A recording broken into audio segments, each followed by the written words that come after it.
Good morning student. आज हम कहानी लेखन और कविता रचना आपको बताएंगे। कहानी क्या है? कहानी हिंदी भाषा की एक महत्वपूर्ण विधा है।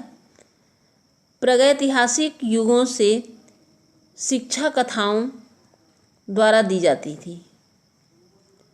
जैसे पहले के युगों में शिक्षा कथा के द्वारा दी जाती थी। कहानियाँ सभी वर्गों के लोगों में लोकप्रिय है।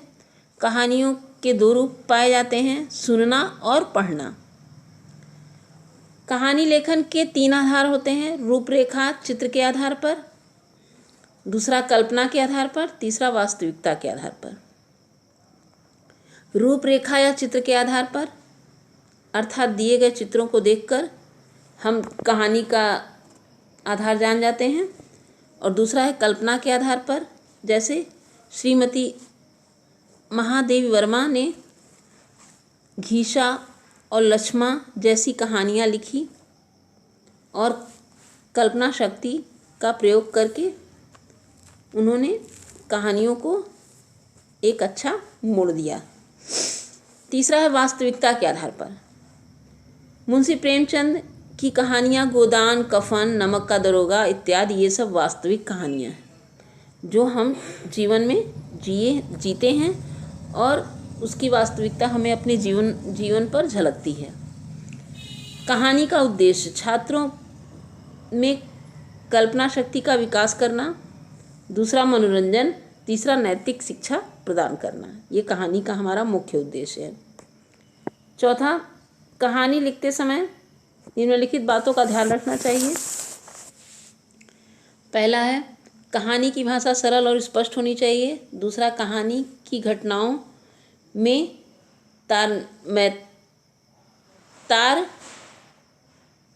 तारतम्यता बनी रहनी चाहिए। तीसरा, कहानी को भूत में ही लिखना चाहिए।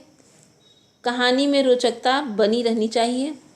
कहानी का शीर्षक कहानी के अनुरूप होना चाहिए। कहानी के अंत में उससे मिलने वाली शिक्षा का उल्लेख होना चाहिए।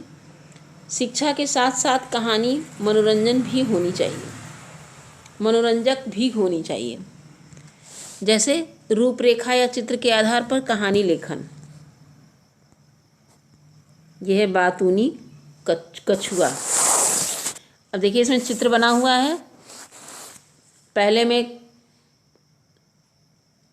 कछुए हैं, बगुला है, और दूसरे में बातें करते हैं, तीसरे में वो उड़ते हैं और चौथे में गिर जाते हैं। कैसे रूपरेखा बनाई गई है उसकी कहानी की। हम आपको एक कहानी पढ़कर बता देते हैं। एक तालाब में एक कछुआ और कुछ बगुले रहते थे। 2 बगुलों और उन कछुओं में गहरी मित्रता हो गई। एक बार भयंकर सूखा पड़ा। तालाब का पानी सूखने लगा। धीरे धीरे सभी तालाब छोड़कर दूसरी जगह जाने लगे। बगुलों ने कछुओं से कहा, मित्र, हम दूसरे जंगल जा रहे हैं। सुना है वहाँ तालाब में काफ़ी जल है, तुम भी हमारे साथ चलो। कछुआ बोला, मित्र, भला मैं इतनी दूर कैसे जा पाऊँगा? तुम तो सहजता से उड़ कर वहाँ पहुँच जाओगे। बगुला बोला, हमने एक उपाय सोचा है। हम दोनों एक मजबूत डंडी ले आएंगे, तुम उसे मुंह से कसकर पकड़ लेना। इस तरह तुम भी हमारे साथ दूसरे तालाब तक पहुंच जाओगे। कछुआ मान गया। दोनों बगुले एक मजबूत डंडी ढूंढ लाए। उन्होंने कछुए को समझाया कि चुपचाप डंडी को मुंह से पकड़े रहना, यदि बोला तो नीचे गिर जाएगा। कछुआ बोला, तो ठीक है, मैं मौन रहूँगा। बगुला बोला, देखो दोस्त, हम जानते हैं चुप रहना तुम्हारे लिए कठिन है, किंतु बोलने पर जान से हाथ धो बैठोगे। कुछ भी हो, बस तुम चुप रहना। दोनों बगुलों ने डंडी को दोनों किनारों से पकड़ा। कछुए ने बीच में से डंडी को पकड़ लिया। बगुले उड़ चले। बगुले जंगल पार शहर पर से गुजर रहे थे। नीचे बच्चे खेल रहे थे। कुछ बच्चों ने उड़ते बगुले को देखकर शोर मचाना शुरू किया। बातूनी कछुए से न रह गया। उसने जैसे ही बोलने के लिए मुंह खोला, वह धड़ाम से नीचे गिरा और मर गया। हमें सोच समझकर हर काम करना चाहिए। इससे हमें क्या शिक्षा मिलती है? हमें सोच समझकर हर काम करना चाहिए। जब मना किया गया तो वो कार्य नहीं करना चाहिए था। ठीक है। अब देखिए इसमें लिखा है संगति का असर। ये आप कहानी अपने से पढ़ लीजिएगा। और देखिए हम कविता आपको समझा दे रहे हैं। यहाँ नीचे दिया हुआ है कविता। कविता रचना वह विधा है जो कल्पना शक्ति को विकसित करता है। इस विद्या के द्वारा साहित्यिक और सामाजिक उत्थान होता है।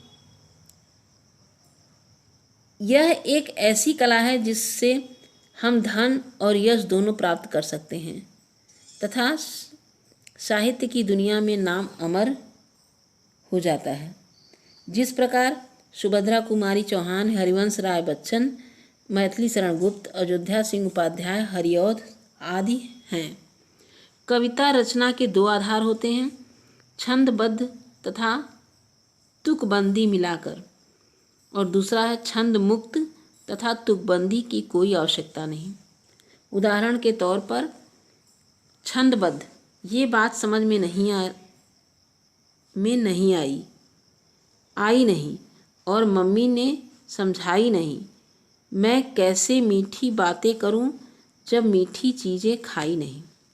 छंद मुक्त है दूसरा, देखिए, पेड़ सहते धूप खुद, देते सभी को छाया अपनी, मदद करने को बढ़ाते डालियों सी बाँह अपनी। इस तरह आपकी कविता और कहानी का अर्थ स्पष्ट हो गया है कि आपकी कहानी कैसे लिखी जाएगी और कैसे हमें पढ़ना है, उसे कैसे समझना है, उससे हमें क्या शिक्षा मिलती है और कविता क्या है। कविता एक ऐसी विद्या है, रचना है जो कल्पना शक्ति को विकसित करता है और इस विद्या के द्वारा साहित्यिक और सामाजिक उत्थान होता है। यह ऐसी कला है जो हमें यश और धन दोनों प्राप्त करता है। Thank you class.